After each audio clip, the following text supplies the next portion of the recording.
Do you have a background in pigeons? Have you had pigeons as a youth or? Oh, absolutely not. No, no. Like I said, I was a city kid, and certainly there are certainly, all kinds of stories about, inner city pigeon lofts. I guess Mike Tyson would be the best known, having his loft on his roof, in Brooklyn. But no, I grew up, in the Bronx and Westchester in a city called Mount Vernon, which is right next to the Bronx. This is basically the Bronx. But no, I didn't really get exposed to I got exposed to pigeons as I began my research studying migratory birds. So the first navigation research that I did was in migratory birds. And it wasn't until after my PhD, when I moved to Europe, because I had a bunch of fellowships that I had there, that I kind of transitioned to pigeons. And the main motivation for me to kind of start working on pigeons was that they were experimental animals to actually look at how the brain enables their navigation ability. So my probably the most significant contribution that I've made to homing pigeon navigation research is uncovering some of the underlying brain mechanisms. Um, and I started doing that work in Italy, already 2 years after my PhD. So you said that there was a loft at BGSU? There was. Right. Okay. Yeah, I had a loft. So when I came to Bowling Green in 1989, a part of what I wanted to do was set up a pigeon loft, and part of my startup package. So when you're a university professor and they want you to do research, the university gives you a chunk of money to kind of set up your lab, and then they hope you keep it going with grants.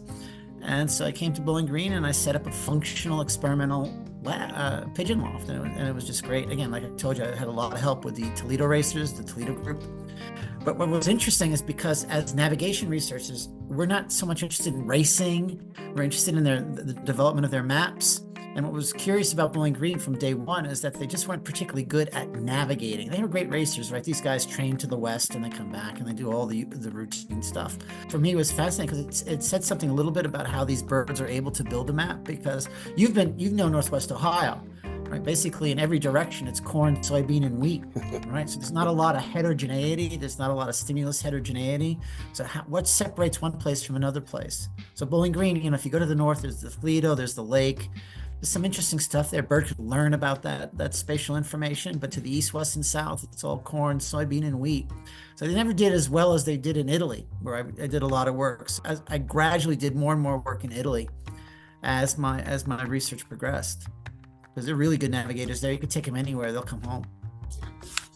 Hello and welcome to the All About Pigeons podcast. I'm Phil. I'm Chris. And today we have with us Distinguished Research Professor Dr. Vern Bingman. He's got his bachelor's in zoology with honors from the University of Wisconsin, Master of Science in Zoology at the University of New York, Albany, and his PhD in the zoology state of New York. Lots of publications on his research on the navigation and homing ability of the pigeon. And hopefully he can shed some light here on it and give us some good information that especially helps some of these guys who are doing racing and stuff like that. But it is a really curious thing. There's so many different theories. We were talking about this the other day. Smell. Pigeons can smell their way home. They can hear their way home. I've seen research where they've put contacts on them and proven that it's not a visual thing, that they can still get home with that. Right to the point with some of this, with all the research that you've done, what can you say has most weight when it comes to that? That of course is the number one question, right? And what I could promise you, if you interviewed 10 homing pigeon researchers, you'd get 10 somewhat different answers to that question, right, about their navigation ability. So again, I just want to emphasize that there's a difference between how navigation researchers use homing pigeons and how racers use homing pigeons. Again, and the crucial distinction is that as racers, you guys typically train from a particular direction. So you could take birds, 200 miles away to a place they've never been to before, but they generally are trained to go west, right? Or east or some particular direction. So they don't really need to know where they are when they begin their return to their loft. And as researchers of homing and navigation, we're interested in their ability to come from any particular direction, right? So they're trained to the north, south, east, and west. Training is really designed to enable them to build kind of a global map of space that they can exploit. So the question you're asking is, how do you explain in an experimental context, how do you explain the remarkable ability of homing pigeons to figure out the direction home from a place they've never been to before, from say 50 kilometers or, 40 miles, 50 miles, 60 miles, maybe 100 miles. And again, this particular navigation ability that I'm talking about is not infinite, right? So you couldn't take a pigeon somewhere, the way we train our pigeons in the research, you couldn't take them 500 miles away and expect them to come back, right? Because they're not directionally trained. So again, so the upper limit for this kind of homing navigation ability might be 100 miles, depending on the kind of training that you give them. So as you've already pointed out, Phil, there's been a long-standing controversy about what is the sensory origin, if I can say that, or what kind of stimulus do these birds use to determine their location in space. Where am I, right? Particularly when they're taken to a place they've never been to before. And the controversy has basically revolved around whether the birds are using some kind of geomagnetic map, using predictable variation in the Earth's magnetic field to figure out where they are in relation to their home loft, or whether they can rely on variation in the distribution of atmospheric odors. In other words, they smell their way home, which is not what they do, but can they smell their location relative to where they want to get to? And I can tell you that I've been to conferences where the protagonists of the magnetic field hypothesis and the protagonists of the olfactory hypothesis have just really gone to blows. I mean, you would think it was like a prize fight. And I mean, there's the sociology of this controversy is as interesting as the questions that they're trying to answer. And there are different research groups. All I can simply say is that based on my experience, the overwhelming evidence is that when you take a pigeon and you take it 40 miles away to a place it's never been to before, or 50 miles away where it's never been to before, it is able to figure out where it is relative to home, relying on olfactory cues or atmospheric odors. Again, it's a little bit counterintuitive, right? Because birds are not known to have a particularly good sense of smell, right? But nonetheless, I've been involved in a number of experiments with some brilliant researchers. Many of them are at the University of Pisa in Italy, where the best work on the olfactory map has taken place. And again, if you knock out their ability to smell, they don't get home. You plug up their, by either plugging up their nostrils, or you cut their olfactory nerve. You manipulate the kinds of odors they're exposed to, and they start going off in funny directions. And the evidence for a magnetic field map, okay, the evidence for a magnetic field map is not as strong. I mean, if you look at the research there, at least in my view, it's just not compelling. Now, there have been conversations, pigeons are very clever, they're opportunistic. So there's certainly a legitimate conversation about whether the type of information these birds use to navigate, to locate where they are relative to the home loft can vary depending on their location, right? So, the idea being that Italy, because of the topography and the sea and the distribution of odors, you could build a more reliable olfactory map. Where in contrast, if you're in Ithaca, New York, or if you're in Germany, maybe they're less reliant on odors because they're a less predictable source of information, right? And as I mentioned to you before, Phil, I've been involved in experiments where we've done these very simple olfactory manipulations. We've done them in Georgia, we've done them in Arizona, we've done them in Morocco. Wherever I've gone and I've manipulated the olfactory system, you see a real corruption in the ability of these birds to relocate home. So again, in my opinion, the evidence is compelling that when these birds are successful, and again, these are homing pigeons in an experimental context, not a racing context, they're able to locate their position in space relative to variation in the distribution of atmospheric odors. I just think it's compelling. Having said that, if you had an advocate talking to you about the magnetic map, you could perhaps make a persuasive case that all the olfactory evidence is like an artifact of some kind or another, and that it really is the magnetic field. I don't believe it. Again, I think I'm familiar enough with the evidence that there's no reason to actually believe that. But to be honest with your public, you could have someone on here talking about a magnetic map.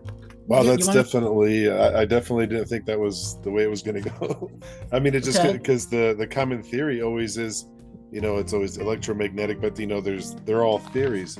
But I mean, like you're saying, you take away that sense and it messes them up. That's scientific right. Method right there, I guess. Yeah, I'm absolutely convinced. Now, just again, for the sake of completeness, position fixing or map-like mechanisms, which in my opinion are based on olfactory information from distant sites, okay, they are then coupled with a compass sense, right?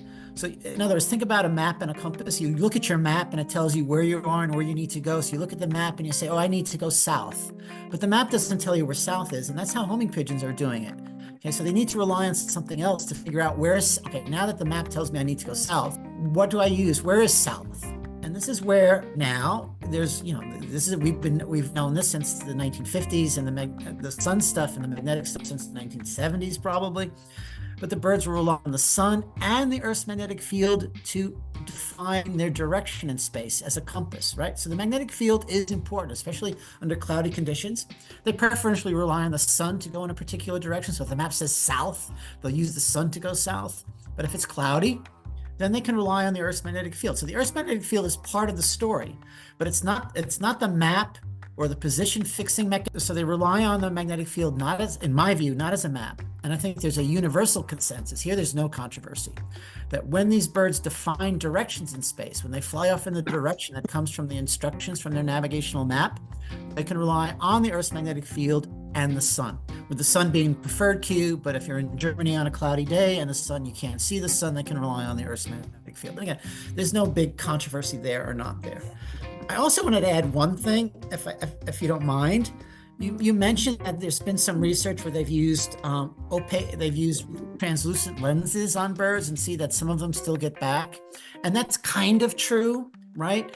But if you look at that research, the vast majority of those birds that are carrying translucent lenses do not get back to their law. A big deal has been made out of the one or two that get back, but the vast majority of the birds do not get back. And actually, most of the research that I've done has not looked so much at this long distance navigation based on what I would consider an olfactory map, but rather local navigation where the birds are relying on visual landmarks. The visual system and landscape features and landmarks are a big part of the navigational process, both, in my view, both for an experimental context and in a racing context. I mean, these birds are coming back. When you guys are racing birds from 500 miles away, 1,000 miles away, right, they go in a particular direction, but at some point they enter a region of familiarity. That's why you train them from 30, 40 miles, right? You want to build familiarity within that 30, 40 mile range. And when they're in that zone of familiarity, there is a transition to relying on visual cues. They're actually relying in part on a visual map, again, of landmarks and landscape features. And the reason why this is of particular interest to me, because the brain region that I study, which is called the hippocampus, that particular brain region you have as well as human beings. It's the hippocampus, for example, that you might be familiar with its role in memory. You might be familiar with its degeneration associated with Alzheimer's disease. Birds have the same hippocampus, right? And they get old and they start having problems too, by the way. But that's another story. So they do have a visual map, right? Very much like the human visual map. Okay, and they will use that in areas of familiarity near the loft, depending on their training. So again, when you guys are getting up at 6 in the morning and taking birds 30 miles away, the learning of that visual landscape that's going to separate winners from losers, okay, in addition to kind of train their motivation, right? So they have kind of two maps to find their positions in space. Olfactory map from distant, unfamiliar locations, and a visual map over, shorter distance and familiar places. I get up at 6 in the morning to fly my birds. Guys in Toledo do. All right. I'm just kidding. Yeah, especially when they're working. I know a lot of those guys worked at the G plant up at Toledo, and before they go on their shifts, they'll get up a couple hours before they have to go to work. Right? And they'll train their birds and they'll head to work. Nice. I fly mine before the sun comes up. Yeah, no, especially in Phoenix, you got to. Yeah, yes, sir. Well, right now we're a little short on daylight, so yeah, well, it's not 7 or 8. Yeah, no, actually, to be honest, this is probably just on a side note, just out of curiosity. I just spent a week in the United Arab Emirates helping a friend of mine, set up a homing pigeon research lab there. And if you think it's hot in Phoenix, those guys for 4 months, they can't do anything. I mean, it's 130 degrees there in the middle of the Arabian desert, and they just shut down for 4 months. Nothing happens. I take a hard pass on that. Yeah. Yeah. So this is kind of on what you were just saying. So this was a question from one of the listeners, from Stephen Eck. He said, Jonathan Hagstrom put forward an idea. Atmospheric propagation modeling indicates homing pigeons use loft-specific infrasonic map cues. That infrasound is a major player in their homing ability. And he wants to know, is this still a strong hypothesis? And is there anything loft owners can do to increase their chance of successfully returning home? Yeah, okay, so we talked about the prevailing hypotheses of the Earth's magnetic field and the olfactory hypothesis. Hagstrom is kind of a renegade, for lack of a better term. He has been proposing now, probably for about 15, 20 years, that we are neglecting infrasound as a potential source of positional information that would enable homing pigeons to find their way home. And the sources of infrasound could be things like ocean waves or wind patterns through canyons and things that propagate a very long distance, right? So infrasounds tend to be relatively low frequency sounds, which are capable of propagating long distances without losing energy, right? Think about whales in the sea and stuff like that. So they could be kind of a landmark. All right, so that's the idea, and it's certainly plausible, right? It's certainly plausible. Okay, in my opinion, these sources of infrasound are not specific enough. Okay, if you think about an ocean, right, it's the whole, if you're on the Atlantic coast, the whole East Coast, it's the whole West Coast, right? So the sources of the sound, for lack of a better term, are not precisely localizable. So that makes them potentially only a crude source of positional information, right? Only a crude source. The consensus among the influential researchers in the field is that the infrasound story is unlikely to provide significant positional or map-like information for homing pigeons. But I like to view myself as being somewhat more objective. I like to view homing pigeons as being incredibly clever and opportunistic. So in situations where, for whatever reason, because they can detect it, right? So to be clear, they have the sensory capability of detecting these infrasounds. That's a fact. That's a point in favor of this infrasound idea. If infrasounds are important, I would argue that they could contribute to the homing success of pigeons. They can contribute to their navigational abilities, but they're not going to be a significant source of navigational information. That's just my opinion. And I guess the consensus among the influential researchers in the field is that, again, this is a flaky idea that maybe it's interesting, maybe it's not, but it's not part of the conversation like olfactory cues and geomagnetic cues. Having said that, in the context of racing, any kind of spatial heterogeneity, so again, I am not a racer, but there are two elements that contribute to the success of racing, in my opinion. One is navigation ability and one is motivation. And my guess is that there's a lot more variation in racing homing pigeons with respect to their motivation to return compared to the navigational ability. I think all birds are good navigators, and I think all homing pigeons are good navigators. So the difference between a winner or a loser is not so much going to be based on their navigation ability, but just how willing they are to get back. But anyway, that's a separate issue. Could playing with infrasounds, how could infrasounds help you win? Again, any kind of spatial heterogeneity, anything that makes one location different from another location with respect to the home should assist in the navigational process, right? It's going to help them better understand where they are in relation to their goal. But the challenge I would have is how could you manipulate infrasound? I mean, these are very peculiar sounds. Okay, so in a science fiction world, one could imagine you could build a source of infrasound at the loft that the birds might be able to detect from long distances. I'll just play Metallica when we're racing. There you go. Although that's still not quite, it's not as low a frequency as you'd like. I mean, these infrasounds are like, I don't remember exactly, to be honest with you, but it's on the order of 20, 30, 40 hertz, right? So it's stuff that you can't hear. You could feel it because it vibrates, right? But you can't really hear it. So again, just thinking in a science fiction world, if you wanted to play the infrasound game and give yourself an advantage over other racers, again, you could play Metallica, or you could just, put in a infrasound source at the loft, right? That the animals then could detect that might assist them in navigating to the loft. But since these birds are hearing this infrasound, would there be some negative consequence? What would be the amplitude? In other words, how strong should be that infrasound signal for it to be useful? Again, the beauty of infrasound is it propagates, right? It's not absorbed by objects in the environment. The energy isn't absorbed by the objects in the environment, so it propagates it stays loud over a long distance. And then you'd have to look at the physics of this, and I'm certainly no expert there. But again, if you're going to play with this, if you want to buy into this, just put an infrasound source next to your loft and see what happens. Just play whale sounds all the time, and then when you release it, something like that, yeah, something like that. In the Racing Pigeon Digest, they were talking about, we're getting all these really big losses now from birds, and at first it was like, is it because of all the satellites? Is it because of the 5G? Or is it because of just the heightened solar activity? So they had a chart where all the different races happened, and it showed bird losses, and the bird losses coincided with really highly active solar activity days too. What are your thoughts on that? Okay, so this is actually interesting. This is also true of migratory birds, disorientation in migratory birds. So yeah, so this is one. So the evidence is real, and this is one piece of evidence that researchers that advocate for a geomagnetic map, a magnetic field map, would argue, because everything you talked about will corrupt, if you will, the natural geomagnetic field. So solar flares are associated with, again, these magnetic storms that will create funny magnetic fields, right? The charging of the ionosphere. Yeah, I mean, I don't really understand the physics of it. I simply know that you get these magnetic perturbations, right? And if the storms are really bad, communication systems start to collapse too. I mean, the great fears is massive solar storm that knocks out. Or they get better in some cases.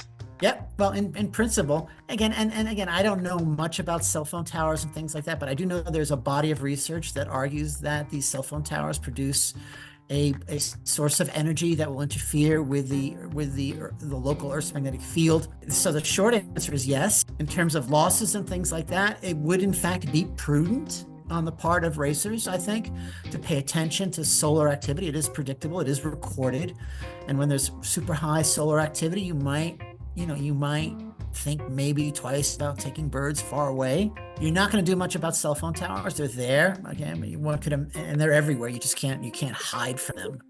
But I would argue that, but I'm not going to buy the idea that this electromagnetic disturbance, whether it's natural from the sun or artificial by the various kinds of technologies that we're distributing around the world, is necessarily corrupting the map. Because like I mentioned, you could have an effect on their compass, in other words, the directional sense, which is also dependent on the Earth's magnetic field.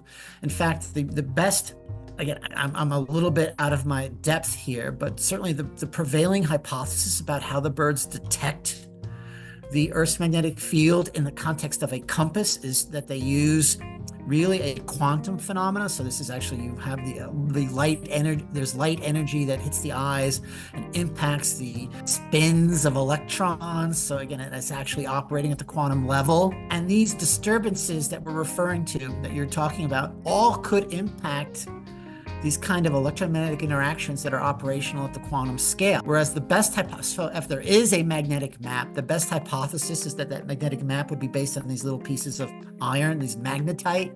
Those are, it's more of a mechanical system than an electrochemical system. Yeah, I like the way I just said that. And those would, and my understanding, and only by my understanding, would not be impacted by these various electric storms and things like that. People will use these real data to argue that, the map is electromagnetic. And I would say, no, it's not. There could be all kinds of these disturbances could have all kinds of diffuse effects on the nervous system. I mean, the nervous system is an is an electrical system. It's impacted by ambient electrical fields, right? So that could be part of it. There could be some generic effects. Also, you could be impacting the compass insofar as these animals are relying on their magnetic compass, that the magnetic compass is contributing to their behavior, their successful navigation, even when the sun is out. That's where I see that. But the short answer, too late, sorry. But the short answer is, yeah, it's real, and yeah, it's something that racers really should take into consideration if they want to minimize losses. I found a race bird on one of the biggest solar flares of the cycle. Showed up in my place with about 30 others. That was from the California Classic race. Well, okay. I didn't. So this was good news or bad news? Well, they were supposed to go back home to San Diego, and they okay, I see what you're saying. I didn't completely understand. So there's an example of that. Again, the phenomena is real. There's data from homing pigeons. There are data from migratory birds. Did you ever observe any other types of pigeons other than homers or racers? Observe in what sense? Well, for instance, I just acquired a new roller pigeon. Usually I wait a week or so to try to settle him. I turned it loose in 72 hours. He's still here today. So I just curious if you ever did any research on other types of pigeons, breeds and whatnot.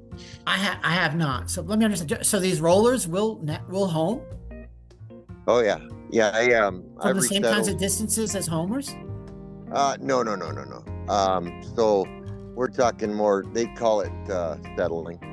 And most of my rollers, actually probably all of them that I'm flying at this point, have been rehomed from other places. One place was about 2 hours north of me, and the other place was about 30 minutes south of me. So they're not going back to their original homes? No. If anything, I believe they would get lost if they didn't settle. No, I've only worked with homing pigeons. But as a side note, which is kind of interesting, so again, I mentioned in passing this brain region called the hippocampus, which is absolutely crucial for this when they're relying on their visual map of space. And there's a group of neuroanatomists in Germany that looked at this hippocampus in homing pigeons compared to other races of pigeons, right? Other breeds of pigeons. And what they noticed is that the hippocampus is actually bigger in homing pigeons than in these other breeds of pigeons. So in the homers that are the supreme navigators, you have this brain region is larger, and presumably that facilitates them or assists them in navigating by visual landmarks. The other birds that are not particularly good homers don't have that large hippocampus, and therefore they're less good, for lack of a better term, at learning landmarks and visual landmarks and visual landscape features for navigation. Gotcha. That's something I was always kind of curious about. So these rollers must have a memory like a goldfish. Well, actually, I worked in a lab for a little while in Spain that studied goldfish. They're not so bad. Right? Yeah, no, I was curious about that too, because with homers, you can get an old homer from somebody and put it in your breeding loft and have it breed, and sometimes they say, well, maybe after it has a baby or something, it'll stick around, but then at the same time, if that bird takes off, it's just going to go however far it is to go back home. Whereas there's some breeds that you can settle, like with rollers, you never do releases, you always just loft fly them essentially, right? And so I guess just through all that selective breeding, that part of the brain got smaller, where the other part that gets its roll got bigger, right. I guess. But again, my guess is that the difference between, like, again, I know it's a nightmare because sometimes when I need to get pigeons, I will settle them in my loft and try to keep them as breeders, and they get out, they're gone. I tell the students, in the old days, these guys get out, they're gone, forget it. They're gonna go back to we can get them back. They're just gonna go back to their original loft. Okay. But I think that speaks more to motivation than navigation, to be honest with you. What really motivates these animals is that during the first 6 months of life, they develop a faithfulness, a real fidelity, a love, if you will, of their home loft, and they'll work to get there. How long do they remember where their loft is? Oh, I think they'll remember it for their lifespan. I mean, I haven't studied that specifically, but I think that's as long-term a memory as a bird can possibly have. I would be very comfortable with the idea if you took a homing pigeon, trained it up, had it learn a map at the age of 1, and then you kept it in the loft healthy, for 6 years, and then took it out. You shouldn't take it 300 miles away, but if you took it out and took it 30, 40 miles away, it would get back. I'd be willing to bet on that. Because in my opinion, these are lifespan memories. I was going to say, have you done any research with motivation, like widowhood or anything like that? No, I have not. I just remember when I talked to the racers up in Toledo, it was always enjoyable listening, because everyone has their own little superstition about how they can motivate these birds and stuff like that. And I know widowhood is a very popular technique, but since not everyone uses it, I wonder how good it really is. One kind of little humorous anecdote is one of these racers up in Toledo, a guy named George Pruss, who was just absolutely, did all kinds of things for me. He actually played around with marijuana with these pigeons, right? He was feeding them marijuana seeds, even though there's no THC, there's no active substance in THC. He was hoping to get the pigeons the munchies on their way, but they'd feel so hungry that they would fly faster home and stuff like that. And I can imagine there are all kinds of tales that the racers have, and how they just try to tweak the motivation of these animals just to get a little bit of an advantage over the next guy. That dude was ambitious. Yeah, it didn't work. He certainly couldn't have been a stoner. That's all I say about that. Well, I don't know. I mean, like I say, maybe he knew that there was nothing in the seeds. Yeah. They just had them laying around, but what do I know? Yeah, I was talking to a guy the other day who does widowhood, and he says right before he takes the bird out, so he'll put another cockbird in there with that hen. So the last thing that cockbird sees is another boy bird in there with his woman. So he's really motivated to get back quick before anything goes down. Does it work? I mean, that's what he does. So he must have some results with it. Yeah. Well, again, I'm familiar with all these kinds of little tricks, the eye thing, the eye color. You guys are very sensitive to eye color. Have these like almost mystics that could look at the eye and tell you if it's a good bird or a bad bird or this or that. And yeah, I can just for what it's worth, even these Arab racers that I met when I was in the United Arab Emirates, they have these same, everyone looks at the eye and they say, oh, this is this and this is that. So it doesn't really matter on culture, right? There are all these legends, if you will.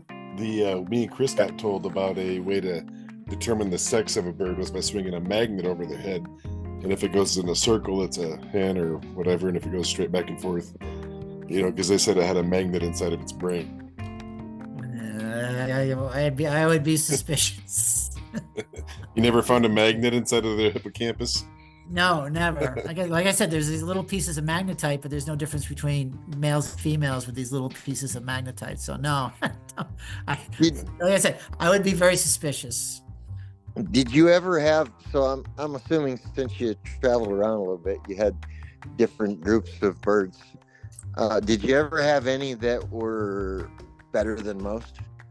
Okay, so that's a great question, right? So I've had familiarity with bird, again, so we're talking about experimental homing pigeons, not racing pigeons. Okay. Right. All right. And what I can promise you is that the performance of the birds in Pisa, Italy, are vastly better than any other experimental group in the world. So again, there are big pigeon lofts. So there's big, much bigger than anything I've ever had at Cornell in Ithaca, New York, Frankfurt, Germany, near Munich, Germany, Tübingen in Germany, and then Pisa. Those are the four big lofts. The birds in Italy vastly outperform. They're faster. They come back from any particular direction. And of course, this generated a lot of curiosity. The question was, are these genetic differences? Are these breeding differences? Or it has to do with the availability, some environmental variable that presumably makes it easier to navigate in Italy. So they did some experiments where they took birds that were born in Germany, but then they were moved when they were very young, a month old, 2 months old, they were moved to Italy, and similar Italian birds were moved to Germany. So you were controlling for genetic composition and you're changing the environment. And what they found is that the German birds, when they're in Italy, they do great. And the Italian birds, when they're in Germany, they do just as bad as the German birds. So the variation in terms of these, again, in terms of these experimental laws, the variation explained not by the genetic composition of the birds. They seem to be relatively genetically, I wouldn't say homogeneous, but you have the same amount of variation in these different populations. Again, Ithaca, Tübingen, Munich, Frankfurt, Pisa. But if the pigeons are growing up in Pisa and they have the Mediterranean Sea, 10 kilometers from their loft, and you have these mountain ranges and these river valleys, they just do fabulously. As I gathered it, you were using locally sourced birds for each. Yep. Okay. When I'm working abroad, I am working with people that it's their lofts. They're not mine. I'm working with other people, but these are all locally sourced. They breed themselves. Okay. Sure. Most of the birds are being bred by these research labs. So Ithaca had their own breeding loft. Frankfurt had their own breeding loft. Pisa has its own breeding loft. So these are all local birds. But like I said, you could take those birds that are 50th generation Italian birds, and then train them up in Germany. They're not particularly good. But if you take those German, you take German birds that are 50 generations of German birds and take them to Italy, they'll do great. Right. So again, it's about, from a navigational perspective, explaining variation, explaining differences in different groups of pigeons. The main difference is, how, in my view, how heterogeneous and stable are the spatial cues in the environment. Like I said, Bowling Green, they're terrible. Came to Bowling Green, I was so excited. I take these birds 40 miles away. It take them days to come back. I guess, what's this all about? Did you ever do anything in Belgium? No. With Belgian birds? No, but I do understand that they're the best. They're the thoroughbreds of the pigeon community. In fact, these Arab guys that I was hanging out with. That's a lifestyle for them.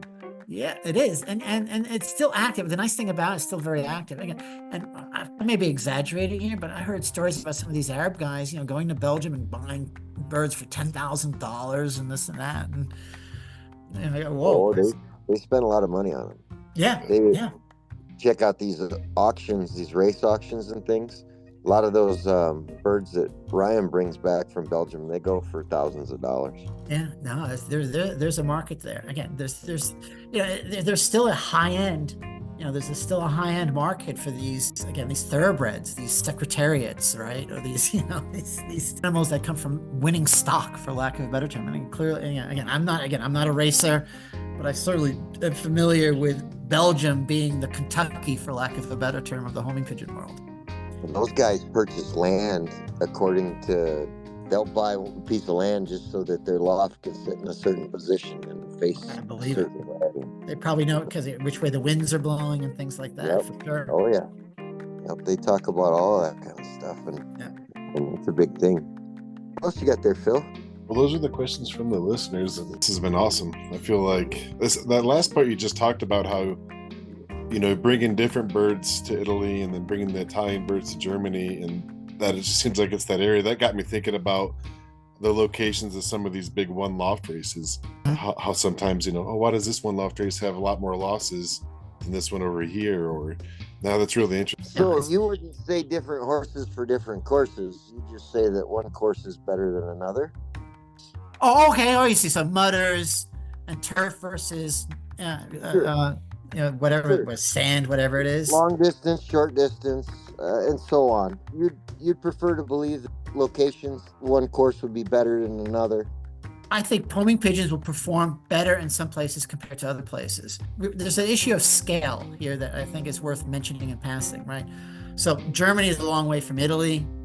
Ithaca, New York is a long way from Germany, right? These are very different geographic regions. I think what you guys are more interested in is whether within a local space, so within the Phoenix Club or within the Northwest Arizona Club, might there be local variation that would lead some pigeons to outperform other pigeons?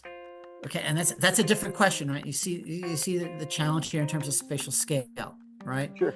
Is North Phoenix going to be easier or harder than South Phoenix, right? Is North Flagstaff going to be easier or harder than South Flagstaff? I don't really know if I can give you an informed answer, other than to once again emphasize that the crucial element is the availability of environmental information. Like I said, discrete landmarks, landscape features. These birds, certainly the homing birds, like to follow roads, right? So roads that are aligned with the path home will facilitate homing. Certainly, again, in an experimental context. I don't know about racers, right? But we know we've tracked these birds. We put little transmitters on them, GPS transmitters on them, so we're able to follow them around. Do they follow waterways? They will follow canals. Certainly in Italy, you can see them following canals. Okay. I don't know that much about rivers because it depends if it's straight or winding, right? But they like linear features. They like to follow linear features, and there has to be a reason for that. I'm not sure what that is. I'm very confident talking about these large-scale geographic variations in the performance of pigeons. I'm less certain about local variation because the birds are being exposed to the same kind of things, right? They're all seeing the same highways, the same mountain ranges and stuff like that. Having said all of that, there's a message that can generalize from homing pigeons in the experimental context to the racing context, is that exposing them, having a loft that's exposed to atmospheric odors so these animals can learn which odor profiles are associated with winds from different directions, can only help. It's not going to hurt, and it could potentially help their navigation ability. Oh, for instance, the sun cage on top of the loft where they absolutely. Yeah. Like I said, I can't promise you it's going to help or not help because, again, I think a lot of the variation in the context of racing is going to be more motivational than navigational. But the bigger the navigation, but the bigger the navigational toolbox, you just want, the idea would be to make as much spatial information available, which is why, we talked about this, putting an infrasound source on the top of the loft. It seems like a crazy idea, but it's not going to hurt necessarily unless it's too loud, but it could potentially help because it creates this spatial heterogeneity. And that for me is crucial. I think a guy could probably get away with just setting that sound off, say, during feeding time. And then when they're out on a release, you could set it off. Right. And what you're saying there probably follows nicely from what Ed Wasserman talked with you guys about. It's a conditioning cue, right? If you associate the infrasound with the food, right, or just like the piece of paper, right? And if their motivation is tied to hunger, then from a long distance, they may hear that same infrasound, and that may in fact not only enhance their navigation ability by providing a beacon that they could potentially assist in reaching the home loft, but it also then could be a conditioning cue that motivates the search for food or the expectation of food. So, wow, Sure. there's food, I'm going. Well, let's Got that from my buddy Pavlov. There you go. Exactly, that's what it is. That's exactly what it is. It's what psychologists call Pavlovian conditioning. For sure. Well, I think I'm going to put some empty bottles up on top of my roof and see if that wind can blow a little bit of noise every now and then. There you go. Any little thing, right? Yeah. Well, we're definitely coming up on the clock. Sorry, we're a little bit over here, but it's been great talking with you. You've definitely given us this is enjoyable. I have great fondness for you racing guys. I mean, I've had great experiences chatting with people in Toledo, and even and just again recently I was chatting with these racers in the United Arab Emirates, and I was reminded about just how interesting these guys are, right? The people that do the racing, their commitment, the joy that they have, the commitment. Yeah, no, you guys are special people, so it's always a pleasure talking to you. Well, this has been great. Thanks for coming on. Really appreciate your time. And, thanks for giving me the opportunity to have an interesting conversation on a Tuesday night. Well, yeah, this has been great. Thanks so much. Okay, best of luck to both of you.